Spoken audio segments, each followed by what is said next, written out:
आज हम बस्तर की बात करना चाहते हैं और जब बस्तर की बात आती है, बस्तर शब्द जुबान पे आता है तो महुए की भीनी खुशबू, चित्रकूट पीरनगढ़ जलप्रपात के कलकल पानी की ध्वनि, रंग बिरंगे पक्षियों की सुमधुर आवाज और हरी चादर ओढ़े हमारा वो बस्तर हमें बड़ी ही आनंदमयी यादें अपने जीवन की दिलाता है।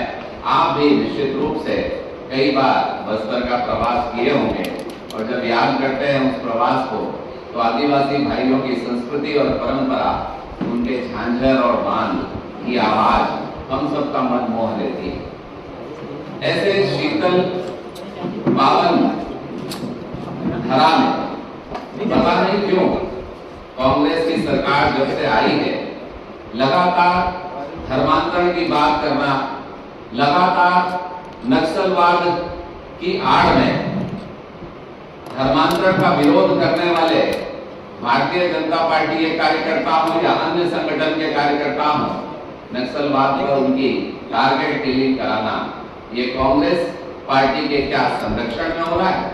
क्या कांग्रेस पार्टी उन अपराधियों को पकड़ नहीं पा रही है, या कांग्रेस चाहती है कि जितना तेजी से धर्मांतरण होगा कांग्रेस पार्टी को उसका लाभ होगा? अभी 2 दिन पहले कांकेर की धरती पर जो आदिवासी क्षेत्र है हमारा, वहां कांग्रेस के अल्पसंख्यक के प्रदेश के अध्यक्ष अमीन मेमन कहते हैं कि हर वयस्क अपना धर्मांतरण कर सकता है, कोई भी धर्म को स्वीकार कर सकता है।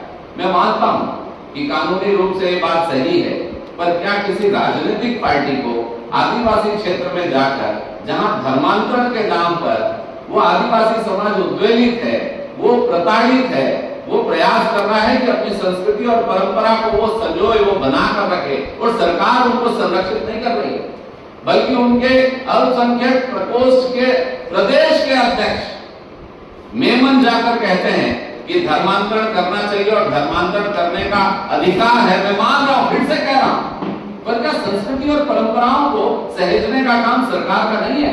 क्या हमारी ये जिम्मेदारी नहीं है कि हम आदिवासी भाइयों की संस्कृति और परंपरा को सहेजें?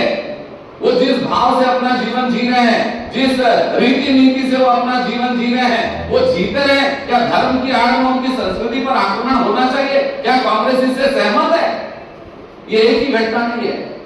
जहां जहां धर्मांतरण का विरोध, मैं फिर से कहूंगा, हमारे साथियों ने किया, मैं आपको स्मरण कराना चाहता हूं कि 16 जनवरी 2023 को बुधराम करटाम, जिनकी सुबह मॉर्निंग वॉक में संदिग्ध मौत हो जाती है, ठोकर लगी कह देते हैं गाड़ी से। 5 फरवरी को हमारे मंडल अध्यक्ष नीलकंठ कक्केल को नक्सलवादी शादी के घर में घुसकर सरेआम उनकी हत्या कर देते हैं। 10 फरवरी 23 को नारायणपुर जिला के जिला उपाध्यक्ष सागर साहू की AK-47 से घर में गोलियों से छलनी कर दिया जाता है।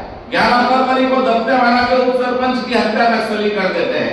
21 जून को बीजेपी के एसटी मोर्चा के जिला महामंत्री काका अर्जुन की गला रेतकर हत्या कर दी जाती है। अभी 2 दिन पहले की बात है, 18 अगस्त को बीजापुर के तर्रेम इलाके में चिन्ना गेलूर निवासी रामा पुन्नेम की हत्या इसलिए की जाती है कि आप पुलिस की मुखबिरी कर रहे हो, स्वतंत्रता दिवस के 2 से 3 दिन बाद। और 21 अगस्त की घटना, जब महेश गोड्डा, हमारे आदिवासी भाई, आदिवासियों को लेकर एक पहाड़ी में पूजा के लिए जाते हैं, तो जितने पूजा के लिए आदिवासी भाई जाते हैं वो सबको नक्सली बंदी बना लेते हैं। क्या पूजा करना अपराध है? क्या नक्सलवादी ये मान रहे हैं कि जो लोग पूजा कर रहे हैं वो अपराध कर रहे हैं, और उनका अपहरण नक्सली कर लेते हैं और सबको तो धमकी देकर छोड़ देते हैं? परंतु महेश गोड्डा जो पूर्व सरपंच है, भारतीय जनता पार्टी के लिए काम करते हैं, उन्हें सिर में कुल्हाड़ी से वार करके और ये समझा जाता है कि उनकी मृत्यु हो गई और उन्हें रोड में फेंक दिया जाता है। पर वो मंदिर में ईश्वर की कृपा शायद बरसी होगी उनके ऊपर, उनकी सांसें अभी चल रही है, वो बेहद गंभीर रूप से घायल हुए और जीवन और मृत्यु का संघर्ष कर रहे हैं। मैं ईश्वर से प्रार्थना करता हूं कि उनके जीवन की वो रक्षा करें।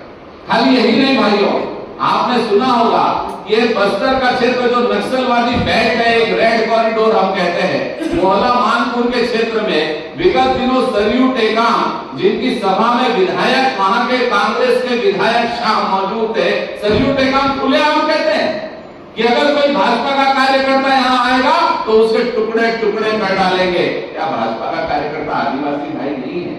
अरे सरयू टेकाम जी, आप भाई भाई में राजनीति का रंग लड़ने के लिए क्या उनके टुकड़े टुकड़े कर दोगे? और ये गूंगी बहरी सरकार और इसके अधिकारी, मैं आज यहाँ से आपके सामने कहता हूँ, क्या डीजीपी को सुनाई नहीं दिया कानों में? क्या चीफ सेक्रेटरी के कानों में ये बात सुनाई नहीं दी कि कोई कह रहा है काट काट के फेंक देंगे और उसके साथ लगातार 7 हत्याएं हो जाती है भारतीय जनता पार्टी के कार्यकर्ताओं की, तो किसी का दिल नहीं दहलता? आखिर ये राजनीति के रंग में कब तक रक्त रंजित होता रहेगा मेरा बस्तर और मेरे आदिवासी भाई? ये पूछती है भारतीय जनता पार्टी। कहां है यहाँ का कानून? ये रासुका लगाते हैं धर्मांतरण को रोकने वालों पर किसी प्रकार की कोई गंभीर कार्रवाई आज तक नहीं हुई उनके ऊपर, जो कहते हैं कि काट काट के मार डालें। For more news updates, do subscribe, like, share and comment. Clipper 28